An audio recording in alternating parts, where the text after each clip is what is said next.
Alors aujourd'hui, on va parler du sujet principal, puisqu'on va parler du Messie, du messianisme, la façon dont il faut l'attendre, et qu'est-ce qu'il faut faire peut-être pour qu'il puisse favoriser sa venue. Alors, à partir des textes, on va essayer d'élucider 7 points.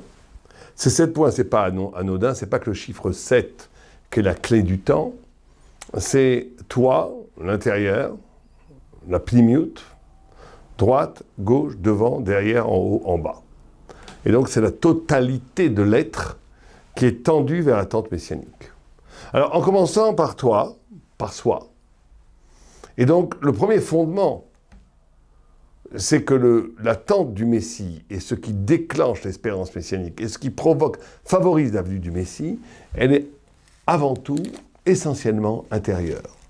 On sait que Adam Arishon, Adam, il devait vivre 1000 ans. 1000 ans. Et il a vu, en prophétie, que David Amelech, qui est le père du Messie, devait vivre 3 heures. Donc, pas de vie. Naissance, mourir au bout de 3 heures. Donc, Adam a donné 70 ans de sa vie. 70 ans de sa vie, il l'a donné à David Amelech. Alors, il y a beaucoup à dire sur ce midrash. Ça veut dire que David Amelech, c'est Adam. C'est la vie d'Adam, en tous les cas. C'est la vie de l'humanité rédimée, sublimée en royauté d'Israël, donc en Messie. Mais ça veut dire aussi, de façon très profonde, que le messianisme est quelque chose de mort-vivant. Dans la logique du monde, le messianisme n'arrive pas. Il meurt en naissant. C'est une utopie qui meurt toujours en naissant. Et la seule façon de pouvoir lui donner une concrétude, un avenir, une réalité, c'est la notion du sacrifice. Ça veut dire que l'humanité et chacun d'entre nous doit être capable de sacrifier une partie de son confort existentiel, de son confort de la réalité, de son confort dans la vie, pour donner cette vie en échange d'un horizon existentiel, d'un horizon de vie qui dépasse la vie naturelle. Et donc on est ici dans quelque chose de fondamental. Le Messie ne vient que quand l'humanité est prête à sacrifier une partie de son confort dans la dimension mondaine pour laisser apparaître une dimension surnaturelle qu'est la dimension messianique. Sans ce sacrificiel, sans ce sacrifice, sans ce don de soi, le Messie est quelque chose de mort-vivant. Donc, à Binyamin, on va voir que chacun doit effectivement donner une partie de lui-même pour que le Messie vienne. Alors, c'est vrai que la Torah et le peuple juif a annoncé au monde l'utopie messianique, ça veut dire l'espérance. Ça veut dire le fait que la Torah a cassé le cycle des sociétés païennes. Les sociétés païennes étaient des sociétés cycliques, même les plus élaborées, les plus intelligentes, comme la Grèce par exemple, ou la Perse, ou même l'Égypte, c'était des sociétés cycliques. C'est-à-dire que de la vie, la mort, la vie, la mort. Il n'y avait pas d'espérance universelle. La Torah vient te dire non, il y a avant le monde, il y a après le monde, et il y a à l'intérieur du monde un processus qui t'amène à la révélation finale qu'est le messianisme. C'est-à-dire qu'on est véritablement ici dans la découverte. La Torah fait découvrir au monde et à toute l'humanité une dimension sublime dans l'humain qui est le fait qu'il n'est pas réduit à l'être. Ce que la Torah, le judaïsme, ce que les Juifs ont apporté au monde et apporté avant à eux-mêmes, mais à l'humanité tout entière en vérité, c'est ce dépassement de l'animalité sociale, ce dépassement du quant à soi, ce dépassement de n'être là que pour être là, pour donner l'espoir d'un dépassement de l'humain vers le divin. Et l'espoir d'un moteur. En réalité, on voit très bien que l'histoire n'a existé que chez les Juifs et qu'en Occident. C'est pas hasard, parce que les non-Juifs, en ayant accueilli la Bible, ont eu cette notion du développement vers infini, et ça donnait la notion du progrès, du développement. C'est pas forcément une bonne chose. Ça n'a pas forcément été une bonne chose, forcément, mais bon, en tous les cas, la Torah enseigne cette idée fondamentale de l'évasion. L'homme n'est pas réduit à l'être. Adam, c'est l'anagramme de Méod. L'homme est plus que ce qu'il est. L'homme est en attente de quelque chose qui dépasse la banalité de la vie. Et d'ailleurs, toute personne qui se contente de ce qu'il y a, qui n'a pas d'espérance, est une personne qui spirituellement est morte. Ça veut dire que l'espérance messianique est le curseur, l'indicateur de combien quelqu'un est relié en vérité à quelque chose de transcendant, au-delà de son confort matériel et de sa mondanité. Donc ça, c'est toi.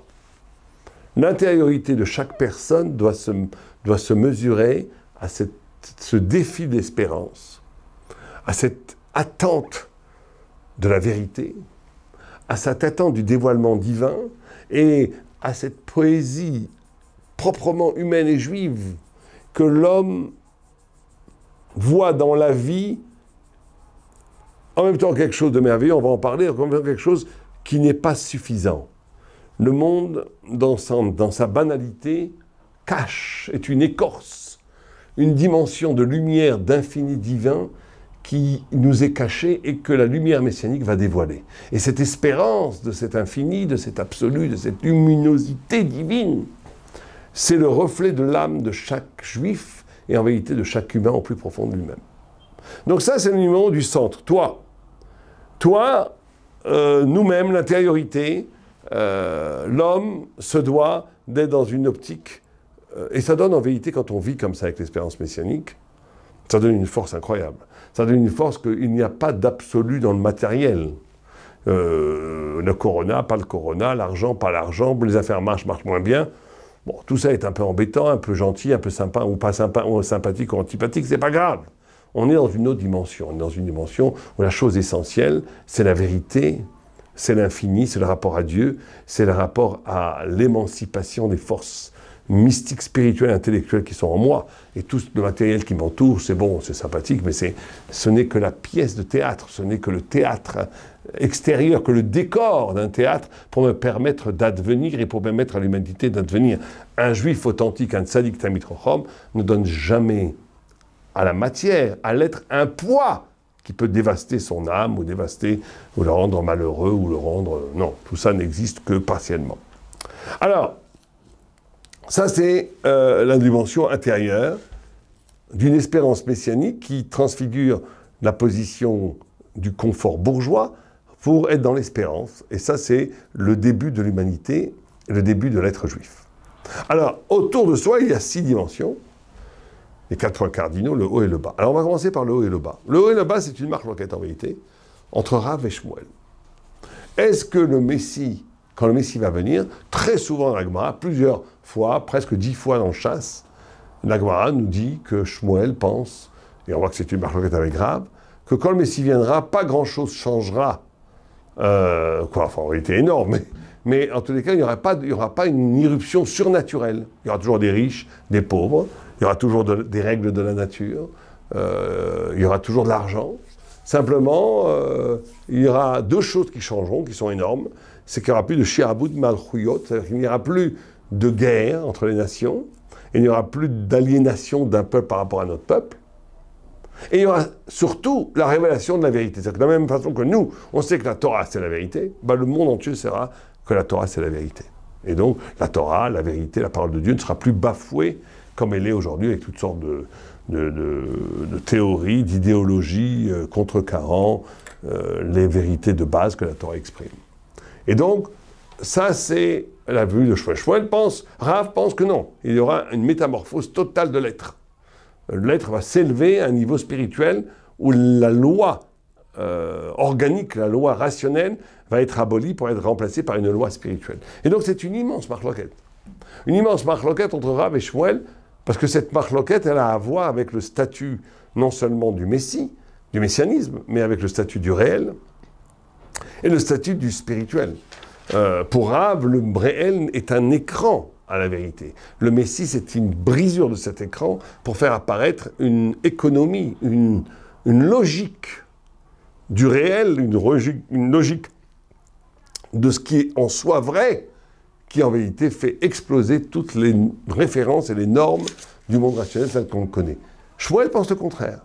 Shmuel pense que déjà dans le réel, ici, on a tous les éléments pour faire apparaître la vérité de Dieu.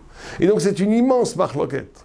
Vous savez que cette marloquette, elle va rebondir chez les Rishonim, entre Rambam et la plupart des autres Rishonim, Quel est le statut du rationnel? Chez Rambam, par exemple, le rationnel ne doit jamais être court-circuité. Le monde tel qu'il est, la rationalité, la logique, c'est un phénomène de révélation divine qui est aussi important que la mystique. Au point où le Rambam nous dit une chose incroyable. Dans Moreh Nevuchim, il dit, et il a été critiqué pour ça, il dit par exemple que la loi de la pesanteur, voilà, je lâche le stylo tombe, hein, cette loi de la pesanteur, quelque part, Dieu ne la fait plus. Dieu a créé un système qui marche tout seul. Alors bien sûr qu'il y a le flux originel qui fait marcher l'univers, mais Dieu n'apporte pas l'attention, son attention sur ce stylo qui tombe. Il donne un exemple extraordinaire d'une mouche qui serait sur la babouche de Zaïd, qui est un arabe, et il y a Mohamed qui jette un gros glavio et qui tue le moustique. Et le Rambam dit, est-ce que la mort tragique de ce moustique est voulue par Dieu? Et le Rambam, Maïmonide, dit non. Aux grandes dames du Gaon de Vilna, du Ramban, d'autres, qui se disent pas du tout, Dieu, il n'y a pas une chose qui ne peut pas exister, aucune chose ne peut exister si elle n'est pas voulue par Dieu. Et donc, par exemple, le Baal Shem Tov dit que le moindre petite feuille qui tombe d'un âme, toutes les circonvolutions d'une feuille qui tombe, elles sont voulues par Dieu. Et le Rambam, et les milliers de papillons, et les milliards, quand vous regardez dans l'air les poussières en été, comme ça, des milliards de poussières, toute cette danse de la réalité, elle est voulue par Dieu, orchestrée par Dieu. Vient le Rambam, il dit, il faut laisser tranquille le bon Dieu avec les papillons et les poussières. Dieu a créé un système qui marche tout seul. Et au niveau de la matière. Et il dit cette phrase extraordinaire, il dit que la Hashgacha, c'est-à-dire que l'attention de Dieu, ou comment Dieu regarde quelque chose et agit directement, est proportionnelle à la Chokhmah. Il y a un homme qui reste dans le monde de la matière, Dieu ne s'occupe pas de lui. Il est abandonné au hasard et à la nécessité. Pour avoir le mérite, pour le Rambam, pour Maïmonide, la sphère de la matière, la sphère du rationnel, a une autonomie voulue par Dieu une fois pour toutes, mais qui est autonome, où il n'y a pas de mystique. Pour rentrer dans une situation, dans une dimension où Dieu fait un miracle, ou en tous les cas a une relation particulière avec un individu, il faut que cet individu soit un chacham, soit intelligent, qu'il s'arrache de la matière. Ce n'est que celui qui s'arrache à la matière qui devient un sujet face à Dieu. Tout celui qui, psychologiquement, sociologiquement, midotiquement, n'est que le résultat de ce qu'il est, n'est que le résultat de forces sociologiques, psychologiques. Il est prévisible. Il vit comme le résultat des forces qui l'ont façonné ainsi. Pour Maïmonide, il n'y a pas de providence. Cet homme-là est soumis au hasard et à la nécessité. Bon, Ramban, Baal Shem Tov et tout ne sont pas du tout d'accord. Ils disent que le regard de Dieu pénètre tout, qu'il n'y a pas d'autonomie de la matière. Mais c'est la même marloquette quelque part entre Shmuel et Rav. Parce que si Shmuel dit que rien ne va changer, c'est pas du tout parce qu'il est minimaliste. C'est parce qu'il pense qu'en vérité, que déjà dans le monde d'en bas, dans le monde rationnel, dans la vie, il y a déjà tous les éléments merveilleux pour faire apparaître l'épiphénie messianique, pour faire apparaître le divin, pour faire apparaître la beauté de la vérité. Et que ce qui est un écran, ce qui est un masque à la vérité, peut être, lui, un miroir. L'écran peut devenir un miroir. Et pour Rav, l'écran est un masque à jamais spolié qu'il faut détruire pour laisser apparaître la vérité. Extraordinaire marloquette. Donc est-ce que le messianisme, le Messie, le Mashiach, c'est l'apprentissage de changer le monde en miroir de Dieu? Ou est-ce que le messianisme, c'est la capacité de s'affranchir des fausses données que le masque te donne pour casser ce masque et pour faire apparaître la vraie lumière qui est derrière le masque? Pour Maïmonide, le masque révèle presque plus que le visage. Comme dans certains théâtres japonais. La tradition, le masque exprime plus que le visage. Et donc on est ici dans une immense marloquette. Et nous, qui sommes Elou Elou d'Ivre Elohim Chaim, ceci et ceci sont les paroles du Dieu vivant, on apprend des deux. Ça veut dire que notre participation au messianisme, c'est d'être avec Shmuel. Ça veut dire que de ne pas tomber dans le ressentiment, la haine de la vie, la fuite irresponsable du réel, comme malheureusement beaucoup de gens très religieux le font. Beaucoup de gens très religieux, au nom de la mystique, font une négation des médecins, ou une négation d'une certaine logique comportementale quand il s'agit de l'argent, qu'il s'agit de la relation aux autres, ou qu'il s'agit de la loi, enfin, toutes sortes de méchougas, comme on dit. Ça veut dire qu'il y a une incapacité d'intégrer le réel dans leur avodat divine. C'est le ressentiment, c'est la haine de la vie, c'est la fuite dans une mystique imaginaire qui se croit spirituelle et qui est en vérité un drame. Et donc on te dit, attends le Messie, et d'un autre côté on te dit, mais fais attention. Il ne faut pas non plus donner trop, il faut voir plus loin que le réel. Le réel n'est que le début d'un signe de quelque chose qui est infiniment plus grand que la lumière divine. Alors comment, en vérité, cet équilibre entre les deux, c'est la clé messianique. La clé messianique, c'est cet équilibre entre d'un côté assumer le monde, assumer la vie, assumer la diversité de la vie. Dans toutes ces dimensions, dans ces dimensions de beauté naturelle, dans ces dimensions de relation à l'autre, dans ces dimensions de comprendre les mécanismes du monde tel qu'il va, et être capable de traduire tout cela comme Avodat Hashem. Je traduis et je fais tout cela comme une façon de servir Dieu. Et ce point d'équilibre entre le haut et le bas, entre Shmuel et Rav, entre l'au-delà du monde, qui existe bien entendu, c'est le monde Rouhani. Le monde est un reflet du monde. Le monde plutôt est un reflet de l'absolu. Notre monde n'est qu'un reflet, qu'un miroir du monde absolu, qu'est la vérité absolue. Mais le reflet et le miroir, il existe.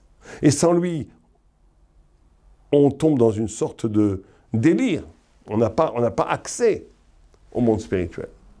Et d'un autre côté, on te dit, oui, mais fais attention à un moment donné de ne pas organiser une vie tellement rationnelle qu'elle est oublieuse du pourquoi ce rationnel existe. Et donc on est dans cet équilibre extraordinaire qui est la clé même du messianisme, qui est le haut et le bas. Alors le deuxième niveau, c'est ce qui est devant. Ce qui est devant, c'est la notion du Melech Mashiach, le roi Mashiach. Et beaucoup de gens ont posé la question, pourquoi est-ce qu'il faut-il un homme? Pourquoi le temps messianique ne serait pas orchestré par Dieu lui-même? Dieu arrive, il casse tout, il casse toutes les mensonges, les idoles, comme il a fait en Égypte.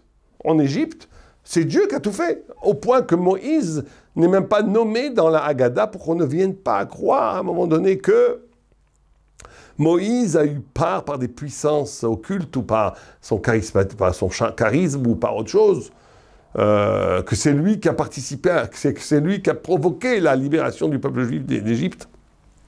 On te dit non, c'est Dieu. Un homme milvado, c'est que Dieu. Ben, le Messie, ça devrait être pareil. Pourquoi est-ce qu'on a besoin d'un homme, d'un Melech? Alors là, c'est une dimension du devant, du projet. Le messianisme, c'est un projet. Et c'est quoi comme projet? Tout le monde connaît cette Gemara où on dit que le premier roi d'Israël, c'était Shaoul. Et Shaoul de la tribu de Binyamin. Et il a perdu la royauté, Mishum She'en Bo Dofi, parce qu'il n'avait pas de tâche.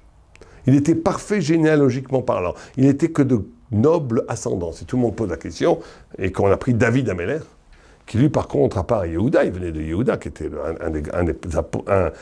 un des pères, un des avot, un des chefs de tribu d'Israël les plus nobles, mais il venait d'un autre côté, par sa mère, de Ruth à Moabite. Moabite, c'est la Gamatria 49, et dit le Gaon de Vina, 49 Charitouma. C'est-à-dire que David Améler, qui est l'ancêtre du Messie, donc le Messie lui-même, dans son sang, porte le sang de la nation la plus impure de toute la planète, de Moab. Et tout le monde se pose la question, mais pourquoi a-t-on changé un roi de noble ascendance? Shaoul, qui était magnifique, qui était un tzaddik Elion, avec David Améler, qui était un grand tzaddik, un guerrier magnifique, un serviteur d'Hachem, qui a fait des téhilim sublimes, mais quand même qui a une ascendance tout à fait problématique. Il vient de Moab, Moab vient d'un inceste. Moab vient d'un inceste entre Lot et sa fille. En plus, Yehuda, il a eu l'ancêtre de David, en succombant à la tentation de ce qu'il a cru être une prostituée, Tamar. Enfin, tout ça est tout à fait incroyable.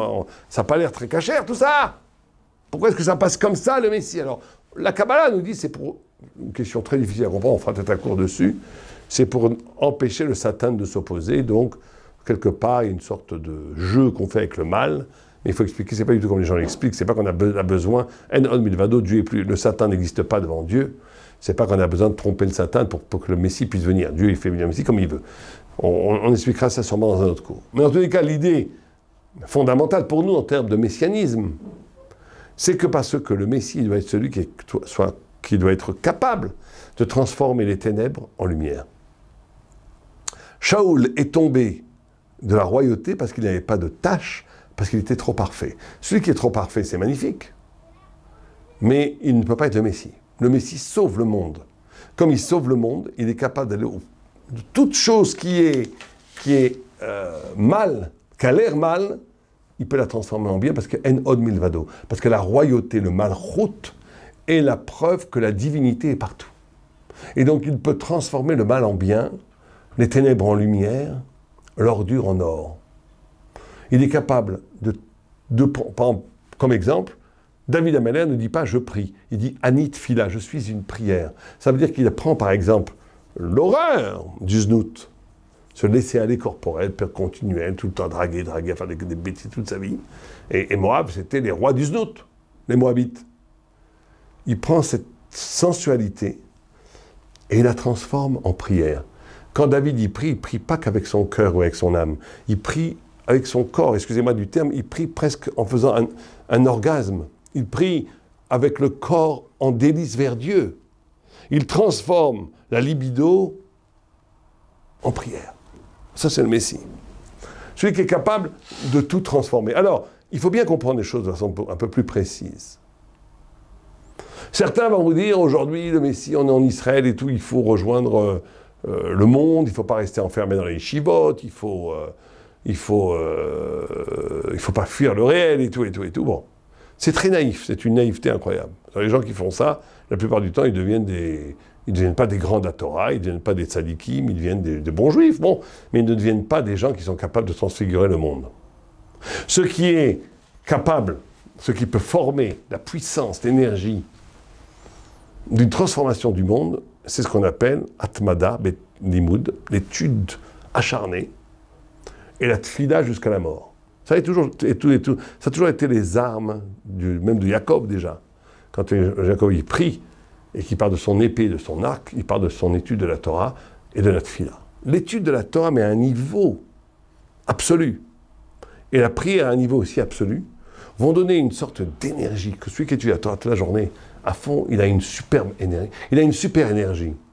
Il est dans une dimension d'existentiel qui dépasse toutes les autres. Ah oui, mais c'est vrai qu'il ne faut pas rester dans... C'est vrai qu'il faut que ça soit lié au monde. Alors comment cette énergie, cette hauteur thoraïque et de tfila et d'investissement spirituel va être liée au monde? Et là, c'est la troisième clé pour le Messie. Il doit être lié au monde à trois niveaux. Au niveau du sechel, au niveau du cœur et au niveau du corps. Au niveau du sechel, ça passe par un travail énorme, très difficile. Alors c'est un cours un peu long aujourd'hui, hein, je fais une parenthèse, parce que c'est des choses très importantes sur le Messie, et donc on va prendre un peu de temps. On peut écouter, réécouter, l'écouter par section, mais on va essayer de prendre le temps qu'il faut. Quand Jacob Avinu, notre père, a voulu révéler le temps messianique, sur le lit de sa mort, il a convoqué ses enfants, il a dit « Je vais vous révéler le temps messianique. Je vais m'égaler le Keitz, la fin des temps. » Et quand il a voulu révéler la fin des temps, pouf, ça s'est complètement bloqué. Pour ça que Vayechi, la dernière paracha dans Bereshit, elle est stouma, c'est-à-dire qu'il n'y a pas d'espace. Normalement, il faut des espaces, il y a des nombres, 9 lettres, etc. Là, c'est non seulement il n'y a pas d'esprit, il y a stouma, mais il y a stouma de stouma, elle est fermée de fermée. On ne voit même pas la trace que c'est fermé. Ça continue comme s'il n'y avait rien du tout. C'est une fermeture absolue du signe messianique. Et donc quand il voit ça, Jacob Avinu, il dit donc ça veut dire que j'ai une tradition que si on est tous ensemble à être avec Dieu, le Messie se révèle. Si le Messie ne se révèle pas, ça veut dire que l'un d'entre vous a le cœur pour l'idolâtrie. Et à ce moment-là, les 12 enfants de Jacob, peut-être 13, disent tous « Shema Israël ». Écoute Israël. Écoute Israël, c'est le nom de Jacob. Écoute Israël. Hashem Elokeinu, Hashem Echad. Donc voilà. Et lui il dit Baruch Shem Kevot Malchuto L'Olam Vaed. Midrash tout à fait étonnant, ça voudrait dire quoi? Alors il y avait une couchia, il n'y a pas de tiroutz. La couchia de Yaakov, c'est que si on est tous ensemble à attendre le Messie, si on est tous ensemble dans le cœur vers Dieu, si tout le peuple d'Israël garde 2 Shabbats, si tout le peuple d'Israël est ensemble dans son émouda, dans sa foi en Dieu, le Messie apparaît. Donc Jacob, il a dit on est tous ensemble. Or, le Messie n'apparaît pas, c'est qu'on n'est pas tous ensemble. C'est qu'une partie du peuple est partie ailleurs. Je ne vais pas dire des mauvais mots, mais il est parti en dehors de la Torah, on va dire. Et là, ils ont tous répondu, non, nous sommes tous dans la Torah. Ah oui? Alors pourquoi est-ce que le Messie n'apparaît pas? Et pourquoi il dit, Baruch Shem Kevot Malchuto L'Olam Vaed? Alors, de là, on apprend une chose extraordinaire. Vous savez que quand on dit Baruch Shem Kevot Malchuto L'Olam Vaed, c'est dans le tour, le Beth Yosef, le tour Shulchan Arour, dans Maggid Avraham, enfin, c'est bien d'avoir 3 kavanot. C'est pareil quand on dit Amen Yeshem et Rabba dans le Kaddish, c'est les mêmes kavanot. 1, la venue du Messie. 2, qu'on est prêt à donner sa vie pour la Torah et la vérité. 3, qu'on va détruire Amalek. Amalek représentant les forces spirituelles, intellectuelles, civilisationnelles qui s'opposent à la Torah. Et donc, à ce moment-là, Jacob pensait que le Messie pouvait venir contre nous.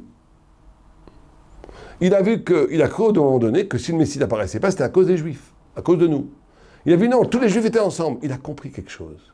Il a compris Baruch Kavod, il a compris quoi? Il a compris qu'il va falloir se battre contre le mensonge. Il a compris que ça ne suffira pas d'affirmer la vérité. Il va falloir que l'histoire se fasse, qu'il y a de la Misirut Nefesh, qu'il y a du combat idéologique contre Amalek. Amalek étant un peuple incroyablement intelligent, qui est l'anti-Israël, qui est au même niveau intellectuel qu'Israël, qui développe des idées, des idéologies anti-Torah au même niveau intellectuel pratiquement qu'Israël. Et qu'il ne suffira pas de dire la vérité, mais qu'il faudra démasquer le mensonge peu à peu. Celui qui étudie la Torah, celui qui se voue corps et âme à la Torah et à la prière, ça ne suffit pas. Pour faire venir le Messie, il va falloir qu'il utilise cette Torah pour être capable de démasquer à chaque instant le mensonge. Alors c'est une des raisons pour lesquelles on dit que quand Dieu a voulu donner la Torah, les anges ont dit, pourquoi tu méprises son sceptre? Il a jeté la Torah par terre, et il a dit, Emet Meret Tismach. Or, quand on écrit Emet Meret Tismach, je vous l'avais déjà dit, je crois, quand on écrit Emet Meret Tismach, c'est incroyable, il se passe un phénomène graphique incroyable. Je vous le fais tout de suite, en direct, il se passe quelque chose d'incroyable. Emet Meret Tismach, ça c'est le Emet, on le lit comme ça à la horizontale, Emet Meret Tismach, mais on peut le lire aussi à la verticale, Emet Meret Tismach. C'est qu'on peut le lire de tous les côtés. Comme si on voulait nous dire que la vérité au ciel, c'est la vérité, c'est magnifique. Mais la vérité qui va tomber par terre, c'est vrai qu'elle va être piétinée, la vérité. C'est vrai qu'elle va être méprisée, c'est vrai que comme les graines, elles vont mourir. Mais quelqu'un qui jette des graines par terre, c'est pour récolter 1000 fois plus de graines. Un laboureur, un agriculteur, il ne met pas des graines dans le sol pour récupérer le même nombre de graines. Et bien, la vérité, c'est pareil. La vérité au ciel, c'est magnifique. Mais la vérité, une fois qu'elle est jetée à terre et qu'elle doit se confronter au mensonge, elle va se multiplier, comme le pasouk. Pourquoi elle va se multiplier? Parce qu'elle ne va pas simplement dire la vérité. Elle va développer un mensonge, un discours de vérité contre le mensonge, qui lui-même devient vérité, qui n'aurait pas existé sans le mensonge. C'est que le mensonge devient en od milvado. Le mensonge lui-même devient le prétexte de révéler une partie de la Torah qui n'aurait pas été révélée sans le mensonge, parce que le mensonge permet l'éclosion d'une vérité pour combattre le mensonge qui n'aurait pas été sans le mensonge. C'est ça le Messie. C'est ça transformer les ténèbres en lumière, au niveau intellectuel. C'est d'être capable de développer un discours de Torah qui démasque le mensonge de toutes les fausses idéologies, les fausses philosophies qui viennent combattre la Torah. Et ça, c'est essentiel! Alors bien sûr qu'il faut étudier la Torah jour et nuit. Bien sûr qu'il faut prier jusqu'à la mort. Bien sûr qu'il faut se donner corps ou âme à Vodat, à Midot, à Vodat, à Elim. Bien entendu, sans ça, c'est du bidon. Les gens qui vous disent, moi, je rentre dans le réel, et qui étudient 5 minutes du Birkei Avot, ils sont complètement à côté de la plaque. Non, bien sûr qu'il faut cette énergie incroyable, cette exigence incroyable, cette tradition d'Israël d'étudier la Torah de tout son corps et de toute son âme et de tout son cœur. Mais il faut que cette énergie soit à un moment donné soit donnée pour le combat contre le mal. Et ça, c'est le lien avec le monde, qui sauve le monde, qui transforme le monde. Ça, c'est au niveau du Sechel. Au niveau du cœur, au niveau du cœur, c'est la notion du chesed. Ça veut dire, pourquoi tu étudies, pourquoi tu fais les mitzvot? Est-ce que c'est pour toi ou c'est... Le Maharal de Prague, il dit de l'essence d'un tzaddik, c'est celui qui est doeg le acherim, celui qui fait attention aux autres. Est-ce que tu le fais pour toi ou tu le fais pour les autres? Est-ce que tu es doeg pour le klal Israël? Est-ce que tu es doeg, comment on pourrait traduire doeg? Est-ce que tu as le sentiment de responsabilité pour ton peuple d'Israël et pour même l'humanité tout entière? Est-ce que si tu es à Torah, est-ce que tu fais les mitzvot à l'actif de l'humanité tout entière, de ton peuple d'Israël, de l'humanité tout entière? Ça veut dire que c'est effectivement une pratique de l'étude et de la prière qui ne serait que pour égotique, que pour sauver son petit olam haba. C'est pas ça, c'est pas la Torah, elle ne demande pas ça.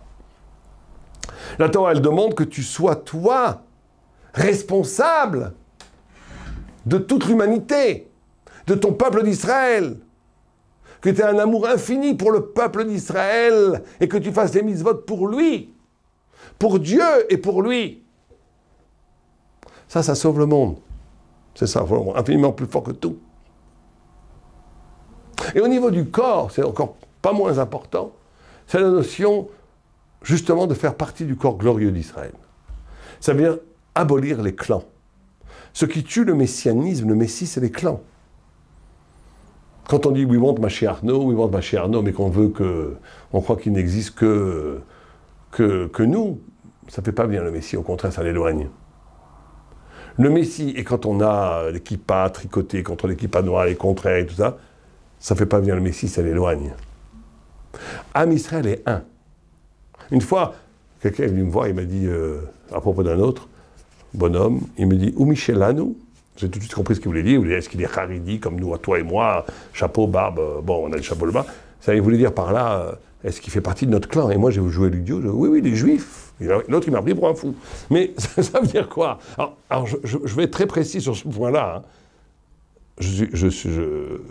Nous pensons, bien entendu, qu'il faut ne pas abolir les discussions idéologiques qui peuvent exister entre juifs de bonne volonté. Nous pensons, nous, que Rav Shar, Razonij, Rav Ovadia Yosef, c'est la Torah. Voilà. Et que les autres autour, il y a des problèmes. Mais ça ne veut pas dire que, un, tu ne dois pas les aimer, et deuxièmement, ça ne veut pas dire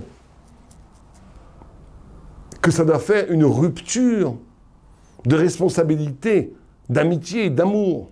Et même, intellectuellement, tu peux peut-être aussi apprendre d'eux, il n'y a pas de problème. On est un. Dès que tu rends pas sous l'autre de façon, je ne parle pas des hérétiques absolus, où eux c'est les ennemis d'Israël, les ennemis de la Torah, où il faut les combattre de toutes ses forces. Mais je ne parle pas de ça. Je parle dans le monde de la Torah lui-même. Et même dans le monde pas de la Torah, le monde laïque. Tu es obligé de la même façon que si ton fils, on va dire les choses très simplement, que ton frère ou ton fils tournerait mal à tes yeux, est-ce que tu l'aimerais moins? Est-ce que tu ne serais pas responsable pour lui? C'est pareil pour tout un Israël. La notion, et c'est très important parce que le Messie, pourquoi je dis que ça tue le Messie, la notion du clanisme, des clans? Parce que le Messie, parce que les clans, c'est une substantification du soi, une éloge à soi, une éloge à sa puissance d'être. C'est l'affirmation, la crispation de l'être du mondain, et le Messie, c'est le métamondain. Le Messie, c'est quelque chose d'au-delà, c'est au niveau de l'âme, c'est l'unité de l'âme. Or, l'âme d'Israël, elle est un dans tous les Juifs. Dès qu'on fait des clans qui se... On doit se combattre. Encore une fois, qu'on me comprenne bien. L'idéologie, la Torah, c'est la Torah. La vérité, c'est la vérité. On ne peut... Et si quelqu'un, pour nous, dévie dans la vérité, il faut lui rentrer dedans. Mais le rentrer dedans comme une chavruta. Comme quelqu'un qui est mon frère. Pas le rendre pas saoul, être désintéressé par lui, me désolidariser et ne plus penser à lui, parce que ça détruit la venue du Mashiach. Et donc ça, c'est le devant. Maintenant, ce qui est derrière, ça c'est encore très compliqué, c'est qu'à la fin de Ketuvot, il y a écrit que Dieu a fait 6 serments, il a fait faire jurer au peuple juif et au monde 6 shvuot. Un, il a dit aux Juifs, ne montez pas en Israël comme une armée tous ensemble. Deux, il a dit, ne vous révoltez pas contre les nations. Trois, il a dit aux Goïm de ne pas trop faire souffrir le peuple juif. Quatre, il a dit de ne pas révéler la fin des temps. Cinq, il a dit de ne pas reculer le Messie, on verra ce que c'est. Six, il a dit de ne pas révéler le secret du temps du Hibour ou le secret de la Kabbalah aux non-juifs. Bon, on pourrait faire toute une étude là-dessus. Certains disent que puisque les Goïm ont fait la Shoah, donc ils n'ont pas respecté eux-mêmes la Shvoua, donc ça ne nous rend pas tour, nous, mais la Shvoua, on peut venir tous en même temps en Israël. Je ne rentre pas dans le problème, c'est un problème très important, qu'on fera peut-être un cours dessus. Comment interpréter cette Gemara selon toutes sortes de vues, c'est très intéressant, mais ce n'est pas notre sujet. Mon sujet à moi, c'est la notion de lo'ichaku et taketz, ne pas la rik et taketz. Rashi donne deux pirouches. Un, il dit, par les péchés, on éloigne le Messie. Deux, il dit, lo la'arbot tachanunim yoter midai al-kar. Ça, c'est incroyable. Il dit, ça veut dire que vous ne devez pas demander trop que le Messie vienne. Alors ça, quand j'ai lu cette Gemara sur Rashi, je me suis dit, mais c'est incroyable. Pourquoi est-ce qu'il ne faut pas demander trop que le Messie vienne? On n'a jamais vu qu'un juif, on lui dit, ne demande pas trop de tfida, ne prie pas trop pour que la Torah, ne prie pas trop pour le bonheur, ne prie pas trop pour le bonheur universel, ne prie pas trop pour le Kiddush Hashem. Le Messie, c'est avant tout un Kiddush Hashem. Pourquoi est-ce qu'on ne peut pas la harbot tachanunim al-kar? Et là, c'est quelque chose de très profond. Toutes ces chevouottes, on voit, c'est que on nous dit, le Messie n'est pas le produit de l'histoire. Le Messie n'est pas le produit de l'histoire. Le Messie est l'intervention de Dieu dans l'histoire. Et une grande faute qu'on pourrait faire, c'est de croire que nous-mêmes pouvons forcer la venue du Messie par des procédés qui sont des procédés humains. Et on te dit non. Le Messie, ce n'est pas le résultat de l'évolution de l'histoire, c'est la déchirure du tissu historique pour faire apparaître le visage de Dieu messianique comme Dieu le veut. Et pour ça, on te dit, bon, alors, le péché, bien sûr, empêche le Messie de venir, c'est un des deux pshats de Rashi. Parce que le péché, c'est quoi? C'est le moment. Le péché, c'est l'objectivisation du désir qui est oublieuse de la vérité et donc qui cristallise le Olam Hazé et qui bloque complètement la lumière du Olam Haba. Mais aussi le fait de trop implorer le Messie, c'est on pourrait tomber dans des sortes de folies, de transes psychologiques, comme on voit chez les trans, chez les goïms et tout, Dieu préserve. Mais il y a aussi écrit dans la Torah des choses formidables. Il y a écrit à un moment donné que le Messie ne viendra que quand les pillards seront pillés par d'autres pillards. C'est-à-dire que quand le mal fera payer au mal. C'est-à-dire qu'à un moment donné, le mal lui-même va dire c'est Bilti Pshari. D'ailleurs, vous savez que Rabbi s'est incliné comme ça devant Antoninus, devant Antonin, l'empereur Antonin, et Jacob s'est incliné devant Esav. Et certains disent que le secret, nous on ne le fait pas, mais le secret de cette inclinaison, c'est qu'il y a deux façons, le Messie vient par deux chemins. Il vient nous en faisant le bien, mais le mal qui va au bout de lui-même va montrer qu'il est impossible, et lui-même va révéler le Messie, va révéler Dieu. Le mal lui-même, à un moment donné, va montrer qu'il est impossible, qu'il n'existe pas. Et il va dire « En od vidvado, efes zulato ». C'est qu'à un moment donné, la venue du Messie, elle est double. Et ça, il faut bien comprendre des choses très, très, très, très profondes.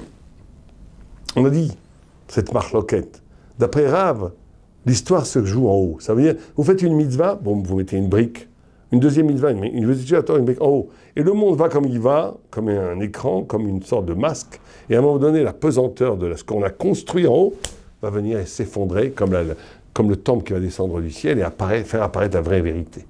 Donc les gens qui ont construit des châteaux magnifiques dans le ciel, par leur mitzvot par leur mitzvot et par leur Torah et par leur tzedaka, ils vont comprendre, ils vont voir enfin ce qu'ils ont fait toute leur vie. Et ceux qui n'ont rien fait, qui ont fait que de l'argent et des bêtises, ils vont dire, mais j'étais dingue, j'ai investi dans des bêtises toute ma vie. C'est-à-dire qu'à un moment donné, le poids du spirituel va s'effondrer dans le matériel et transfigurer le matériel, d'après Rav. Les deux sont vrais, on a dit. Mais ça veut dire qu'il y a à un moment donné un processus qui se fait, qui est spirituel. Ça se passe là-haut et ça doit venir. Et à un moment donné, on te dit, attention, il y a un temps. Le désir du juif de faire venir le Messie, c'est un désir qui se transforme en volonté divine. Au point où Dieu dit à Moïse, tais-toi, die. Tu pries et ta prière devient une réalité. Il y a un autre plan. Dieu, il sait ce qu'il fait, il a son temps à lui.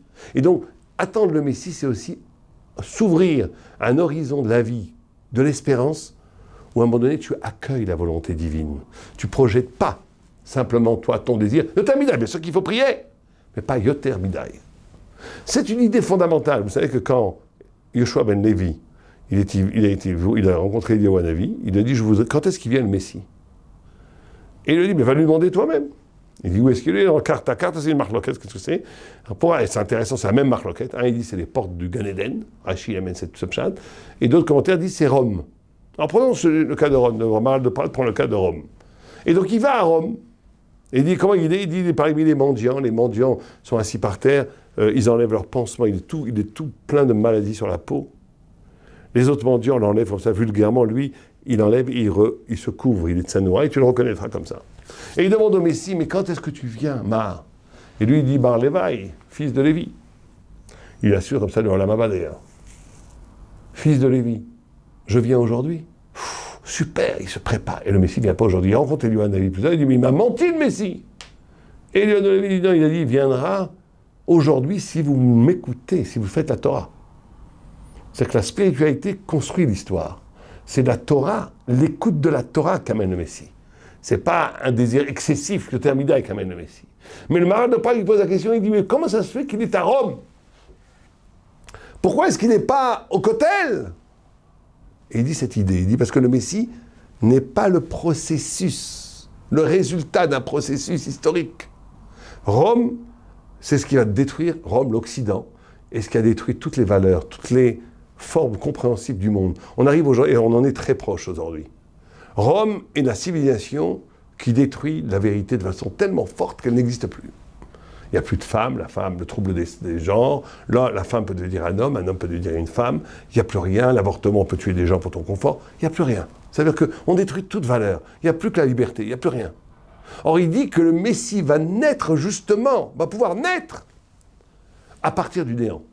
C'est-à-dire que c'est à partir du moment où il n'y a plus rien que va naître une nouvelle forme de spiritualité, une nouvelle forme humaine, une vraie révélation de ce que la Torah pense vraiment, quand toutes les valeurs positives sont abolies, parce que ces valeurs positives, tant qu'elles ne sont pas abolies, elles sont vraies, donc elles font écran une vérité plus subtile. Vous vous rendez compte ce que ça veut dire? Ça veut dire qu'attendre le Messie, c'est d'être capable à un moment donné, chaque fois, de s'interroger et d'aller plus loin que tout ce qu'on sait. J'ai compris toute la Torah, c'est vrai, c'est magnifique. Mais sache qu'il y a quelque chose derrière de plus profond. J'ai compris le pshat de façon formidable, oui. Mais sache qu'il y a derrière une lumière plus subtile. Le Gaon de Vilna dit « Chaque révélation est en même temps une lumière et une écorce. Chaque révélation te révèle quelque chose, mais t'aveugle d'une autre révélation plus fine, plus profonde à comprendre. » Et le Messie, c'est cette capacité de naître du néant, de faire apparaître une vérité du néant, au-delà de tous les processus. Alors après, il y a, bien entendu, on va aller vite pour finir, il y a la droite. La droite, c'est normalement Cheskiaou. Ézéchiel, je crois qu'on dit en français, aurait dû être le Messie. Et la Gemara nous dit pourquoi il n'est pas le Messie, parce que il n'a pas fait de chant. Plus que ça, les anges, ils ont dit, David Ameller, son ancêtre, il a fait des centaines de chants magnifiques, tu n'as pas fait Messie, tu vas faire Messie et Cheskiaou. Alors la terre, elle est venue, c'est moi qui vais chanter, etc. Bon, à la fin, il n'a pas été accepté comme Messie, parce qu'il n'a pas chanté. Et donc la notion de faire le Messie, c'est le chant. C'est quelque chose d'extraordinaire, parce que c'est l'équilibre et l'harmonie absolue entre la pensée. On dit des choses en chantant. Il y a du sens. On dit des phrases qui ont du sens. Il y a de l'émotion, il y a le corps.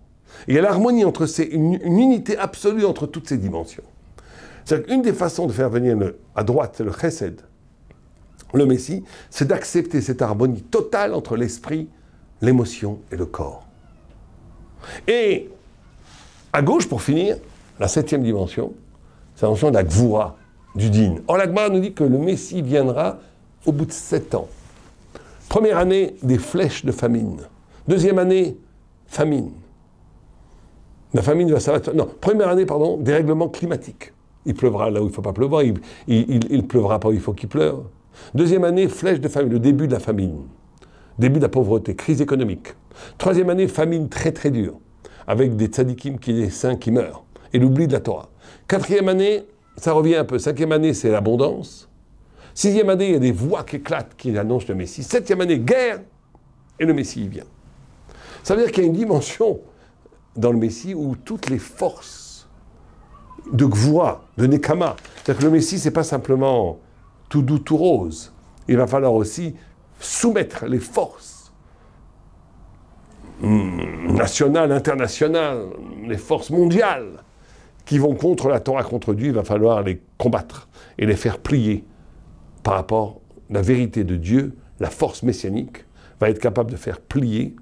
Alors ça va passer par, effectivement, à un moment donné, un dérèglement climatique. Ça veut dire quoi? Ça veut dire qu'à un moment donné, comme on a dit, comme on le voit d'ailleurs aujourd'hui, la maîtrise absolue de l'homme sur la nature va faire que la nature va se venger. Famine, c'est qu'à un moment donné, la maîtrise d'abondance, l'abondance matérielle va se faner parce que en od milvado, tout vient de Dieu. Et après, ça revient pour que tu puisses faire tchouva. C'est toujours comme ça. Il y a un grand moment de manque et après un grand moment de retour. Au moment de retour, on t'attend. Est-ce que maintenant tu reviens à tes vieilles habitudes ou bien tu es capable de t'éveiller? Et après, il faudra écouter les voix qui disent ça y est, c'est tout prêt. Et après, il y aura les guerres, la grande guerre, des choses, toutes les forces, tout le monde, les forces du mal mettront leur dernière force pour empêcher l'éclat de la lumière. Et le Messie viendra et va vaincre tout ça.